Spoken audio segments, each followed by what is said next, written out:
साथियों नमस्कार। कैसे हैं आप सब लोग। उम्मीद करते हैं स्वस्थ और मस्त होंगे और बेहतरीन तैयारी कर रहे होंगे अपनी, क्योंकि एग्जाम में बिल्कुल भी समय बचा नहीं है। उसी में से हम जो है आप लोगों के सवाल थे कि ये भर्ती कब तक कंप्लीट हो जाएगी, इस पर आप बता दीजिए। और ये सैलरी कितनी मिलती है, क्योंकि ये अगर आप देखेंगे तो ये मोटिवेशन के तौर पर ज़रूर आपको फ़ायदा करेगा, क्योंकि इस समय मोटिवेशन की बेहद ज़रूरत है। और अगर आपको मोटिवेशन चाहिए तो आप इसी तरीके से ले सकते हैं। देखो, पहले तो मोटिवेशन आप घर की स्थिति या परिस्थिति देखकर ले सकते हैं, वो सबसे बड़ा मोटिवेशन होता है कि इस बार वर्दी हमें लेनी है तो लेनी है।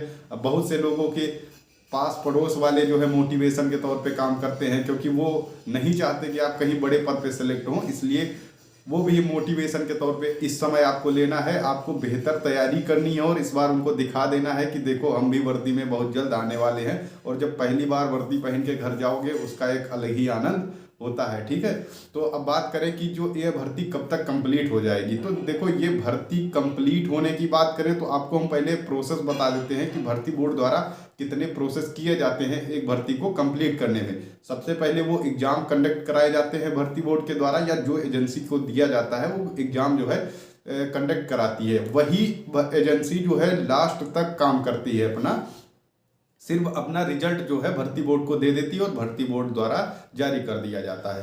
तो अगर बात करें कि पहले आपका एग्जाम होगा, जो कि डेटें आ चुकी हैं, इन्हीं में आपका एग्जाम होना है। जैसे कि आपको पता है कि 8 तारीख से आपका एग्जाम खत्म हो जाएगा।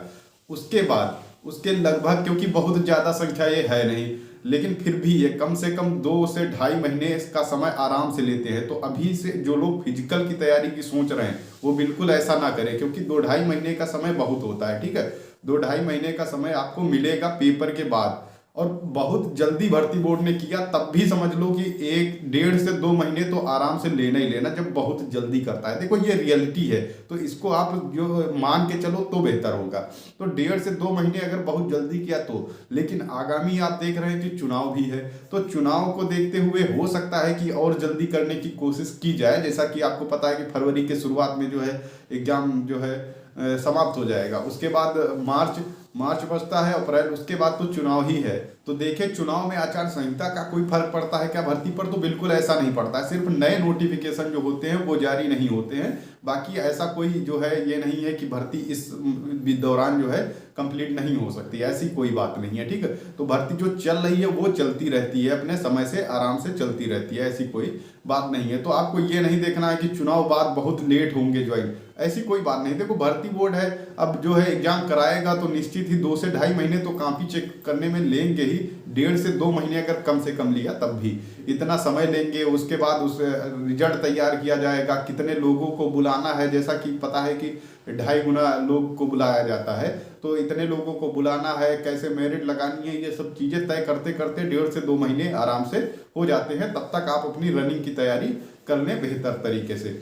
तो इतना समय ले लिया, उसके बाद रिजल्ट जारी होता है, तो फिर आपकी जो है 10 से 15 दिन बाद, 10 से 15 या फिर 7 से 8 दिन बाद जो है रिजल्ट जारी होने के बाद डीवी के लिए कॉल आता है कि आप आके जो है डीवी कराइए। जब डीवी वहाँ पर हो जाती है, डीवी में हाइट चेस्ट वगैरह नपने के बाद फिर जो है कराया जाता है कि रनिंग के लिए एडमिट कार्ड जारी होते हैं। ये सब एडमिट कार्ड जारी होते हैं, रनिंग के लिए एडमिट कार्ड आएगा जब रनिंग आपकी कंप्लीट हो जाएगी।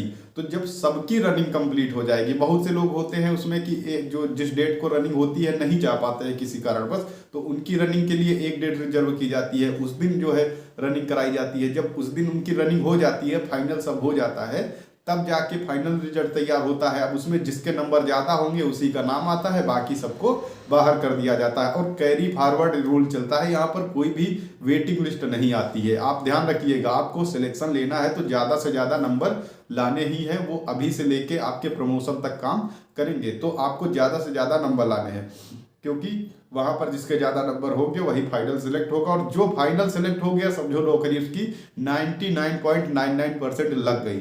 लगने का मतलब है कि मेडिकल बचता है। तो मेडिकल पुलिस का कैसा होता है कि हम बाद में बात करेंगे, लेकिन आप ये समझ लीजिए कि आपकी नौकरी लग गई अगर आप फाइनल मेरिट में आ गए। तो इतना प्रोसेस होते होते आप ये मान के चले कि ये साल तो अंत तक तो आराम से ले ही लेंगे, क्योंकि बहुत बड़ी संख्या भी नहीं है देखा जाए तो, लेकिन फिर भी इतना समय आराम से ले लेंगे। तब तक आपको क्या करना है, इसी तरीके से पेपर के लिए मोटिवेट रहना है, फिर आप रनिंग में लग जाएंगे, उधर मोटिवेट रहना है। इसी तरीके से आपको बहुत ज़्यादा समय, देखो नौकरी मिल रही है तो आपको और बेहतरीन नौकरी मिल रही है, तो आपको इतना तो थोड़ा सा तो धैर्य रखना ही होगा। तो उनके अलग प्रोसेस है, मेडिकल वगैरह होने के बाद फिर आपको लगभग 10 से 15 दिन बाद ज्वाइनिंग दे दी जाएगी। कोई दिक्कत वाली बात नहीं है, ज्वाइनिंग दे दी जाएगी, या फिर ये बता दिया जाएगा कि आपकी ट्रेनिंग कहाँ होने वाली है, किस तरीके से होने वाली है, कितने महीने की होने वाली है, ये सब आपको बता दिया जाएगा। तो आपको परेशान नहीं होना है, सबसे ज़्यादा इस समय पढ़ाई पर फोकस करें, और कोई दिक्कत लेने की बात नहीं है कि ये भर्ती कब तक कंप्लीट होगी। फिर भी हम बता रहे हैं आपको, बहुत जल्दी भी किया तब भी आप जो हमने बताया है इसमें देखो प्रोसेस में समय तो लगता है, तो समय लगेगा तो थोड़ा तो समय लगेगा ही। जैसे कि आप जितना इंतजार करनी है अगर 2 साल से, तो आप थोड़ा इंतजार और कर लीजिए, बाकी कोई दिक्कत वाली बात नहीं है। अब बात करें सैलरी की, तो सैलरी देखो ये है कि जैसे कि हेड का आपको पता है, जो इस समय वर्तमान में एसआई आपके साथी या कोई आपका रिश्तेदार अगर एसआई में भर्ती हुआ है, तो उससे आप पूछ सकते हैं इस समय सैलरी क्या है। जो सैलरी उनकी है इस समय, वही सैलरी आपकी रहने वाली है।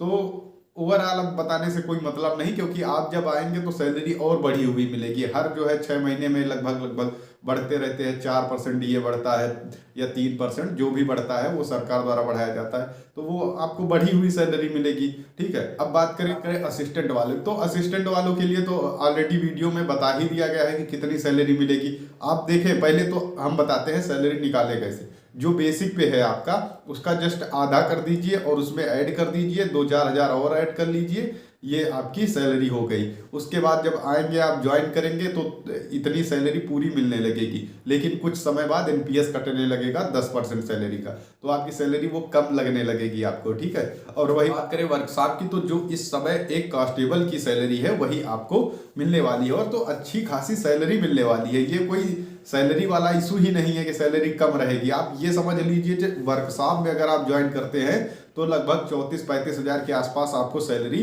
मिलेगी। अगर आप असिस्टेंट में जाते हैं तो 40 के आसपास, और जो हेड में जाते हैं तो उनकी तो बल्ले ही बल्ले रहने वाली है। किसी प्रकार की कोई दिक्कत नहीं, सैलरी बहुत बेहतरीन है। बस आपको इंतजार है कि वर्दी पाना है, जल्दी से आप कोशिश करें कि वर्दी के लिए तैयार हो जाए। बस वर्दी आपका इंतजार कर रही है। बाकी आपको ये वीडियो कैसा लगा, लाइक करके बताएं, कमेंट करके बताएं।